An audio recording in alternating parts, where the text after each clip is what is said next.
Bonjour à tous et bienvenue sur Histoire et Religion. J'ai récemment fait une vidéo sur la généalogie ou la table des nations de Japheth. Aujourd'hui, nous allons seulement nous focaliser sur les descendants de Cam. Si c'est la première fois que vous passez par ici, n'oubliez pas de vous abonner, de partager, de liker afin de sensibiliser le plus de personnes. On continue notre étude juste après le générique.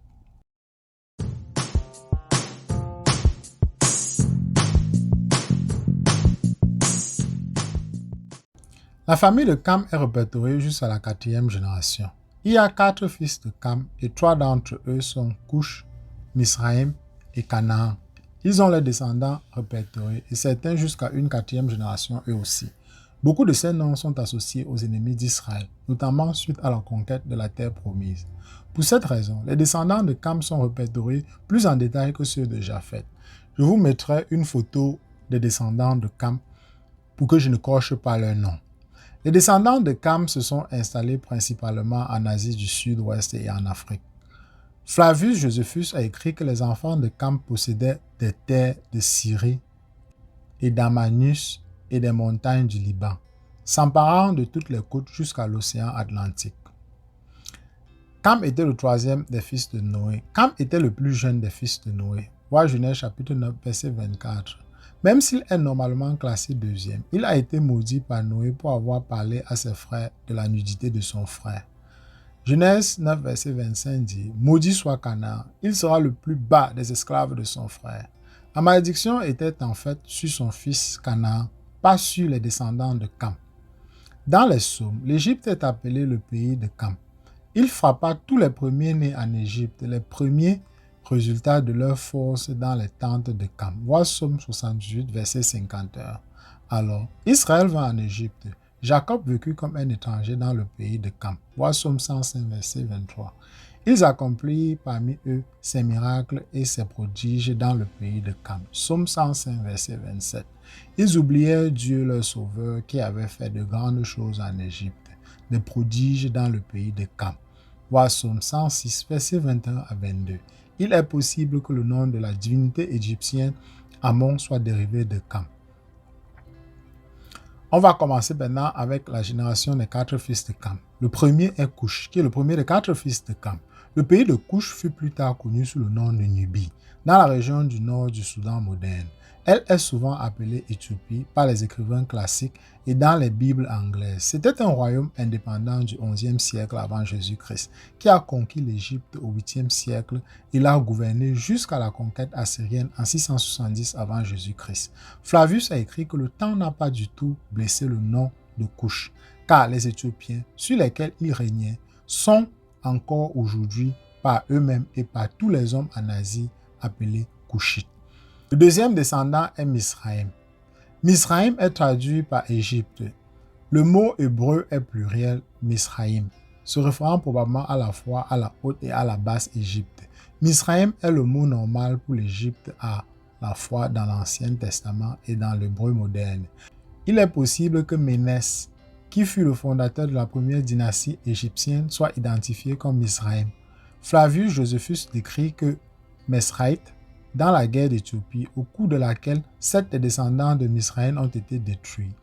Flavius répertorie ces nations comme suit: Lubin, Anamin, Lehabin, Naphtuhim, Patrusim, Kalushim et Kaphtorim. La même liste que les descendants de Misraïm dans la table des nations. Ils disent que les Juifs appellent l'Égypte Mestre et les Égyptiens Mestrians. On passe maintenant au troisième descendant, Put ou Put, troisième des 4 fils de Cam. Les descendants de Put se sont installés sur la côte nord-africaine à l'ouest de l'Égypte, dans la région de la Libye moderne, et sont toujours enregistrés comme ayant un lien étroit avec l'Égypte. Flavius écrivit: Put fut aussi le fondateur de la Libye et appela les habitants Putites de lui-même. Il y a aussi une rivière dans le pays des morts qui porte ce nom, d'où c'est que nous pouvons voir la plus grande partie des historiographes grecs mentionner cette rivière et le pays voisin par l'appellation de Put. Mais le nom qu'elle a maintenant lui a été donné par changement d'un des fils de Mesraïm qui s'appelait Libios. Les archives égyptiennes faisaient souvent référence à Put ou Punt. Les archives de Darius, le Grand de Perse, situent le pays de Puta dans la région de la Cyrénaïque, sur la côte à l'ouest de l'Égypte. Le quatrième et dernier fils de Cam est Canaan. Les descendants de Canaan se sont installés en Phénicie et dans le pays qui a ensuite été donné à Israël. Au moment de la conquête sous Josué, la population se composait des tribus descendants de Canaan. D'ailleurs, je ferai un résumé du livre de Josué plus tard sur la chaîne. Si vous ne voulez pas rater, abonnez-vous maintenant si ce n'est pas encore le cas. Il était connu sous le nom des Cananéens. Sanchuniachon et Philo de Biblios confirment que les Cananéens tirent leur nom de leur fondateur. Malgré leur descendance camite, ils parlaient une langue sémitique. Flavius a écrit que Canaan, le quatrième fils de Canaan, habitait le pays maintenant appelé Judée et l'appela de son propre nom Canaan. Les variétés du nom de Canaan étaient utilisées par les Grecs, les Phéniciens, les Égyptiens et les Assyriens. Les Uriens appelaient les tissus teints le tissu cananéen. Le premier fils de Cush est connu sous le nom de Séba. Séba est le premier fils de Cush. Il a fondé la nation connue plus tard sous le nom de Sabéens sur la côte sud-ouest de l'Arabie, comme l'a rapporté Flavius. L'historien grec Strabon a écrit sur la ville de Saba avec un port connu sous le nom de Saba sur la côte ouest de la péninsule arabique. Ésaïe mentionne également les Sabéens. La richesse de l'Égypte et les marchandises de l'Éthiopie et les Sabéens de haute stature viendront à toi, Cyrus, et seront à toi, et ils te suivront. Ils passeront enchaînés et se prosterneront devant toi. Voir Ésaïe 45, verset 14. Le prochain sur notre liste est Havila, qui est le deuxième des fils de Cush. Il y avait deux tribus de Havila, une camite et une sémitique. Ses descendants se sont installés sur la côte est de l'Arabie, sur les rives du golfe Persique. Flavius le nomme Évilas, le fondateur des Éviliens, qui s'appelait Gétuli. Le prochain sur notre liste est Sabda, qui est le troisième fils de Cush. Ses descendants se sont installés à l'est de l'Arabie. Flavius a écrit que Saba a fondé les Sabéens. Ils sont nommés Sabta par Ptolémée et Messabati par Pline. Le prochain sur notre liste est Rama, qui est le quatrième fils de Cush. Les inscriptions de l'ancien Sheba indiquent que les descendants de Rama se sont installés près du pays de Havila, à l'est d'Ophir. Ils commençaient avec les descendants de Sidon et de Tyr. Il y a encore un endroit appelé Rama, près de Maïm dans le sud-ouest de l'Arabie. La Septante le nomme Réma. Flavius a écrit que Ramus le Raméen et il eut deux fils, dont l'un, Judadas, établit les Judacéens, une nation des Éthiopiens de l'Ouest, et leur laissa son nom, comme fils Saba ou Sabéen. Rama avait deux fils, Sheba et Dedan. Le prochain sur notre liste est Saptesha, qui est le cinquième des fils de Cush. Ses descendants se sont installés dans le sud de l'Arabie, dans l'actuel Yémen. Flavius a écrit que les Sabbates ont fondé les Sabbates. Ils sont maintenant appelés par les Grecs Astaborans. Le prochain sur notre liste est Nimrod. J'ai fait récemment une vidéo sur Nimrod. Je vous prie d'aller regarder ma vidéo sur lui pour savoir comment il était un puissant chasseur devant l'Éternel. Il est le sixième des fils de Cush. Son nom signifie « révoltons-nous ». Il lui a probablement été donné par Cush en ressentiment contre la malédiction de Canaan. Au lieu d'être un esclave de Sem, il deviendrait un dirigeant. On lui donne une description plus longue dans la Table des Nations. Il fut le premier à devenir un puissant guerrier. Il était un vaillant chasseur devant l'Éternel. C'est pourquoi elle dit, comme Nimrod, un vaillant chasseur devant l'Éternel. Le commencement de son royaume fut Babel, Érec et Akkad, tous dans le pays de Shinar. De ce pays-là, il passa en Assyrie et bâtit Ninive, Roboth, Cala et Rézin. Entre Ninive et Cala, c'est la grande ville. Voir Genèse chapitre 10, versets 9 à 12. Il semble que Nimrod ait développé un complexe de villes formant un empire centré sur Babylone, qui s'est étendu au nord en Assyrie. La ville assyrienne de Cala était également connue sous le nom de Nimrod. Nimrod était l'homme le plus notoire du monde antique. à qui l'on attribue l'instigation de la grande rébellion de Babel et la fondation des pires caractéristiques du paganisme, notamment les arts magiques, l'astrologie et les sacrifices humains. Il y a beaucoup de preuves qu'il a été adoré dès les temps les plus reculés. Son image a été incorporée dans le zodiaque chaldéen et en tant qu'enfant assis sur les genoux de sa mère, qui étaient tous deux vénérés, elle en tant que reine du ciel et son fils. Une montagne près d'Ararat a été appelée Nimrod d'Arc, qui est le mont Nimrod, depuis les premiers temps après le déluge. La mer Caspienne était autrefois appelée la mare de Bachou, ce qui signifie mer de Bachou, Bachou, étant le fils de Cush. Il est nommé ainsi sur la carte du monde de Walter Raleigh en 1634. Bacchus était vénéré comme le dieu du vin et de la fertilité par les Romains. La ville de Cala a été fondée par Nimrod et est devenue l'une des principales villes d'Assyrie, également connue sous le nom de Nimrod. C'est devenu le siège royal et la capitale militaire au IXe siècle avant Jésus-Christ. La plaine de Shinar était connue comme le pays de Nimrod. Les Arabes, Irakiens et Iraniens parlent encore le nom de Nimrod avec admiration. Selon la légende, le tombeau de Nimrod se trouve à Damas. Le Tangour de Jérusalem dit ceci à propos de Nimrod. Il était puissant dans la chasse et dans la méchanceté devant l'Éternel, car il était un chasseur des fils des hommes. Et il leur dit, éloignez-vous du jugement de l'Éternel et adhérez à le jugement de Nimrod. C'est pourquoi il est dit, comme Nimrod le fort dans la chasse et dans la méchanceté devant l'Éternel. Dans son récit de la tour de Babel, Flavius suit la tradition rabbinique en disant que Nimrod a mené la rébellion contre Dieu et est devenu un tyran à Babylone et l'instigateur de la construction de la tour de Babel. Pour en savoir plus sur Nimrod, j'ai déjà fait une vidéo là-dessus, vous pouvez la consulter. Le prophète Michée a dit ceci, « Ils domineront le pays d'Assyrie par l'épée et le pays de Nimrod par l'épée nue. » Voir Michée chapitre 5, verset 6. Son nom est peut-être à la base de Ninuta, ou Ninus, le dieu assyrien de la guerre et fondateur de Ninive, ainsi que Marduk, le roi babylonien des dieux. Le prochain sur notre liste est Misraïm. Misraïm a eu 7 descendants. Tous les 7 de ses descendants ont été répertoriés par Flavius comme ayant été détruits ou vaincus pendant la guerre d'Éthiopie. Flavius dit dans son livre, « Or, tous les enfants de Misraïm, au nombre de 8, possédaient le pays depuis Gaza jusqu'en Égypte. Bien qu'il y en ait conservé que le nom d'un seul, le Philistin, car les Grecs appellent une partie de ce pays Palestine. Quant aux autres, Udicine et Énénim et Laban, qui seuls habitaient la Libye et appelaient le pays de lui-même, Nédin et Phétrosin et Shelloin et Septorim, nous n'avons rien d'eux à part leur nom pour la guerre d'Éthiopie.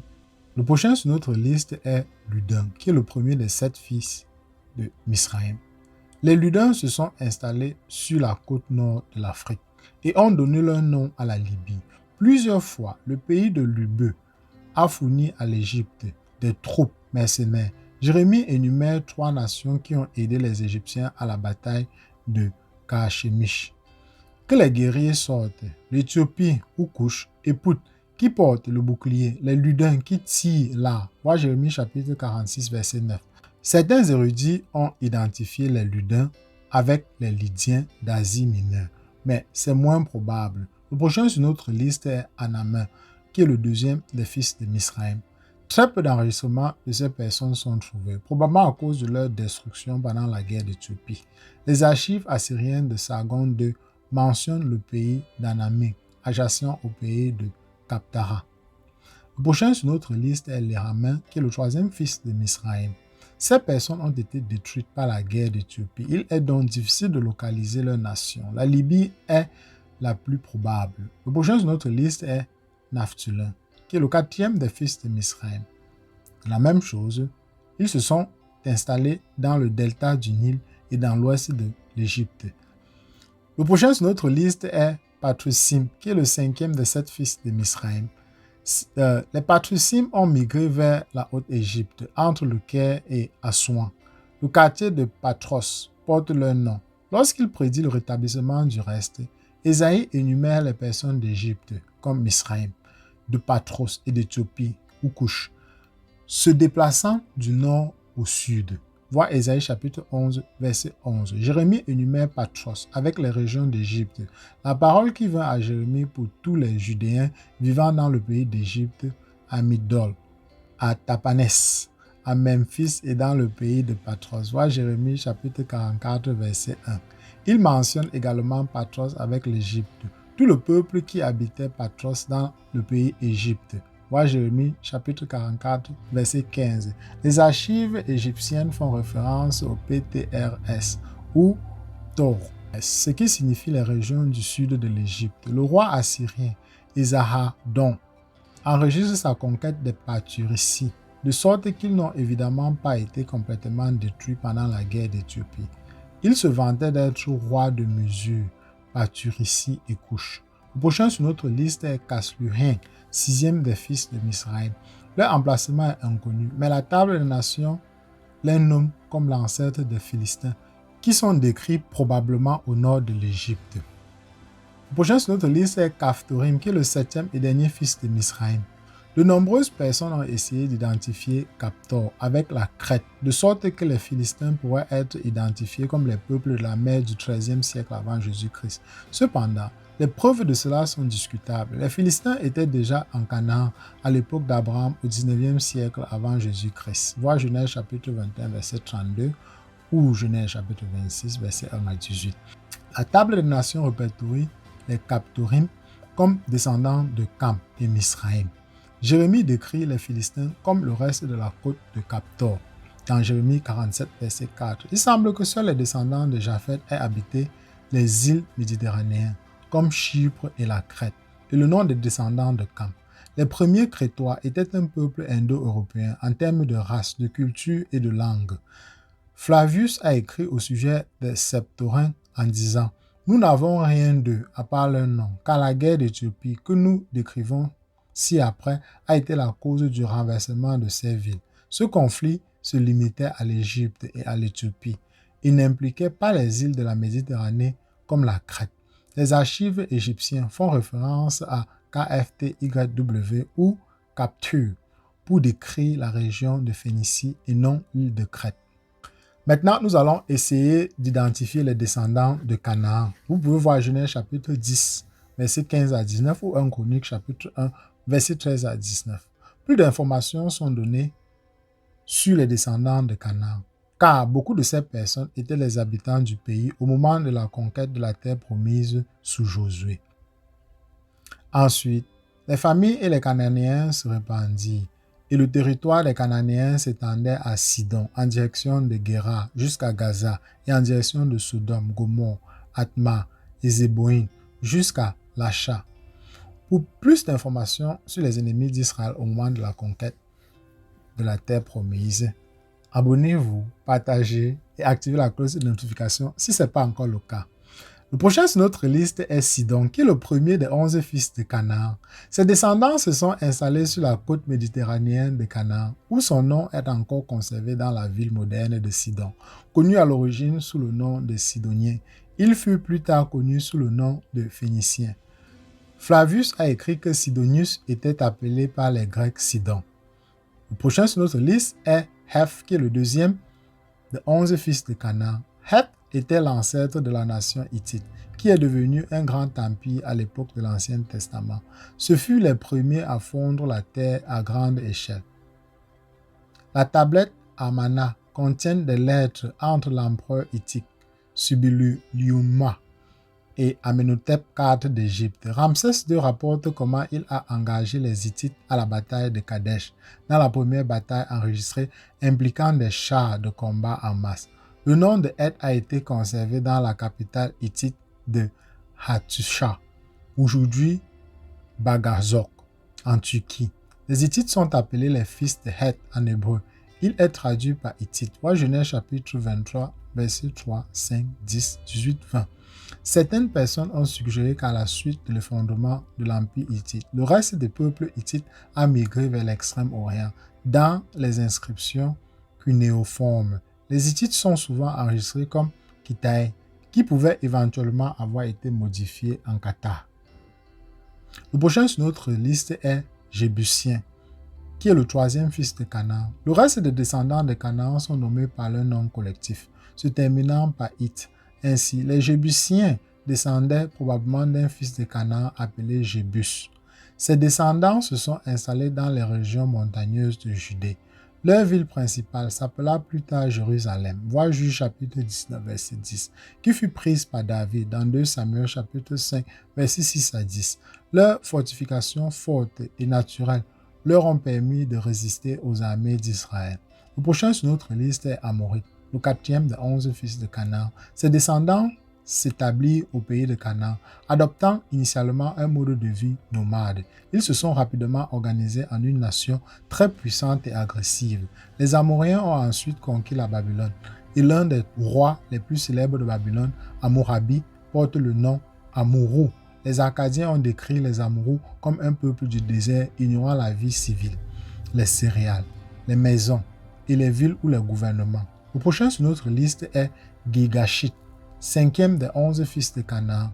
Ils se sont installés à l'est du Jourdain, entre la Galilée et la mer Morte. Leurs descendants sont probablement les Gadaréniens du Nouveau Testament.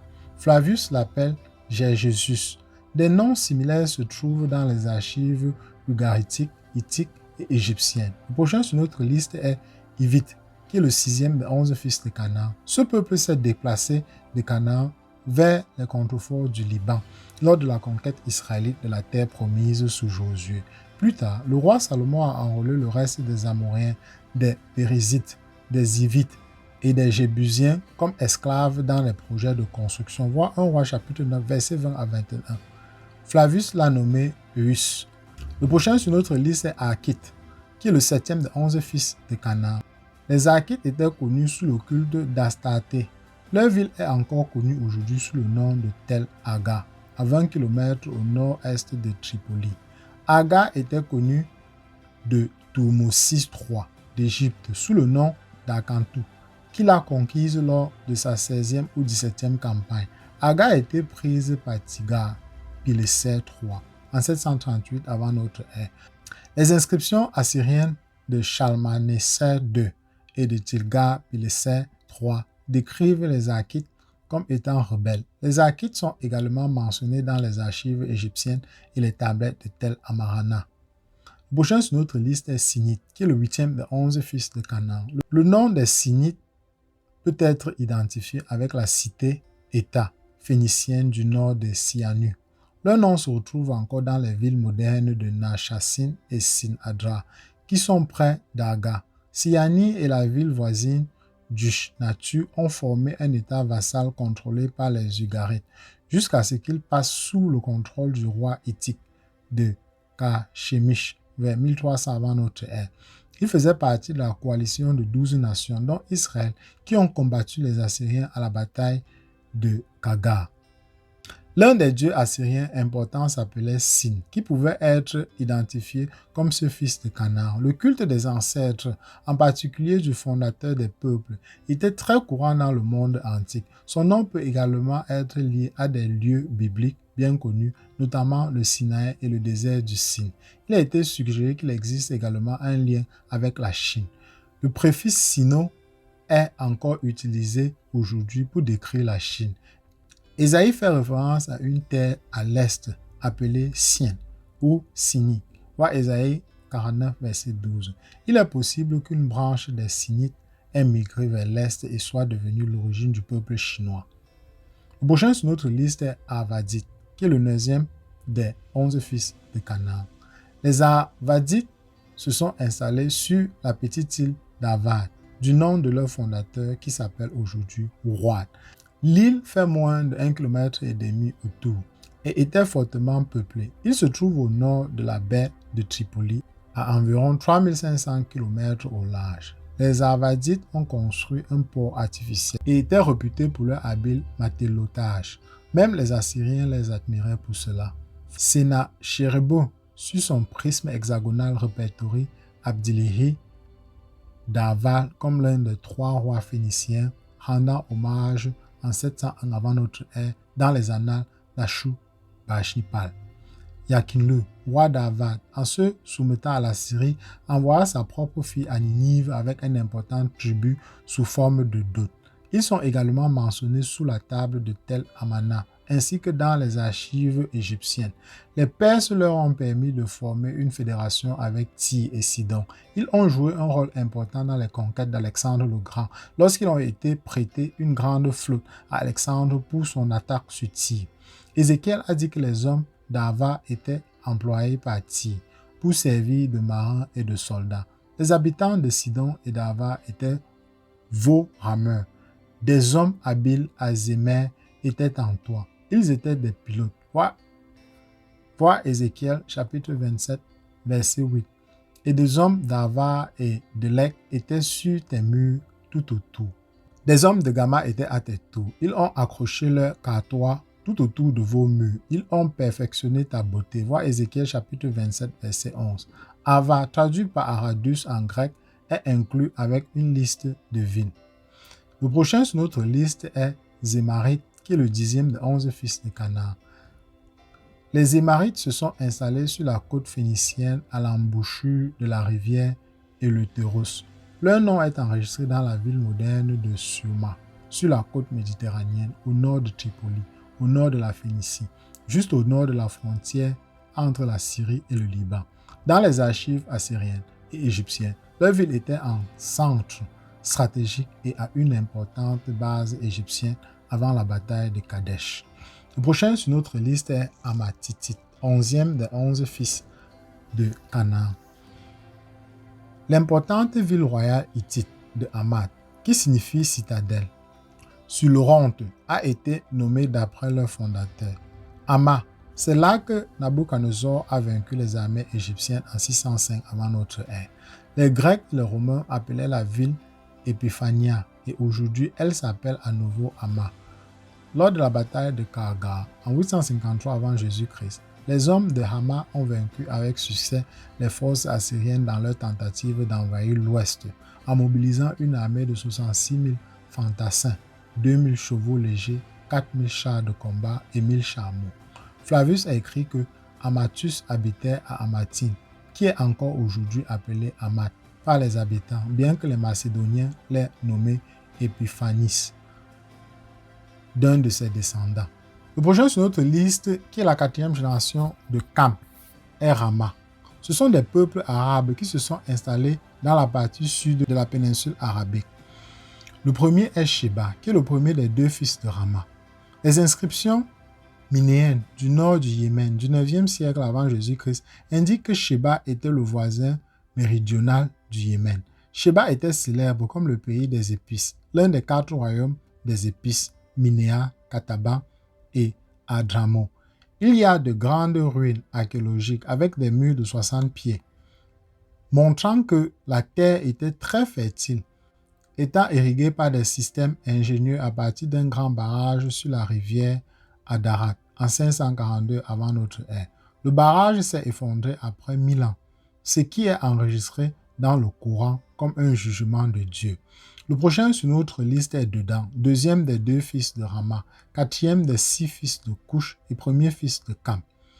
Leur colonie principale se trouvait dans une ville maintenant connue sous le nom d'Alula, à environ 150 km au sud-ouest de l'actuel Taïma. Ils commençaient avec des Phéniciens.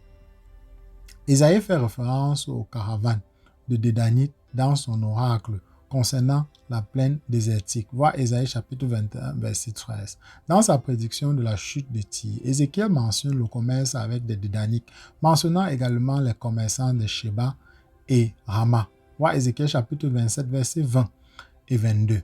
Dans les généalogies de la Genèse, il y a 2 paires de frères avec les mêmes noms. Ce couple est Camite, descendant de Cam et de Rama. Les autres sont Sémites, descendants d'Abraham et de Ketura par Josken. Voir Genèse chapitre 27, verset 3. Le prochain sur notre liste est un descendant de Captorine. C'est un Philistin, le fils de Captor, le 7e fils d'Égypte, le 2e fils de Cam. Le livre de la Genèse implique clairement que les Philistins occupaient des parties de Canaan dès l'époque d'Abraham. Vois Genèse chapitre 20. Et d'Isaac. Vois Genèse chapitre 26. On suppose souvent aujourd'hui que les Philistins sont apparus au XIIIe siècle avant Jésus-Christ et sont le peuple que la littérature égyptienne appelle le peuple de la mer de Crète. Leurs origines est plus susceptible d'avoir été le nord de l'Égypte, d'où ils ont migré vers le nord, vers Canaan. Flavius a écrit que les Philistins, car les Grecs appellent une partie de ce pays Palestine. C'est le nom grec des Philistins, Palestine, qui est à l'origine du nom moderne Palestine. Dans sa parole contre les Philistins, Jérémie a écrit « Car l'Éternel fait périr les Philistins, le reste de la côte de Captor ». Jérémie 47, verset 4. Amos a déclaré que l'Éternel avait fait venir les Philistins de Captor. Voir Amos chapitre 9, verset 7. Eh bien, je vais m'arrêter ici pour aujourd'hui. Abonnez-vous si ce n'est pas encore le cas. Laissez-moi un pouce levé. Laissez-moi un commentaire pour avoir des clarifications. Si c'est la première fois que vous arrivez ici, je répète, abonnez-vous. C'est un moyen gratuit mais très efficace de soutenir mon travail. On se retrouve très rapidement pour la dernière partie de notre table des nations sur le peuple sémite. À plus tard.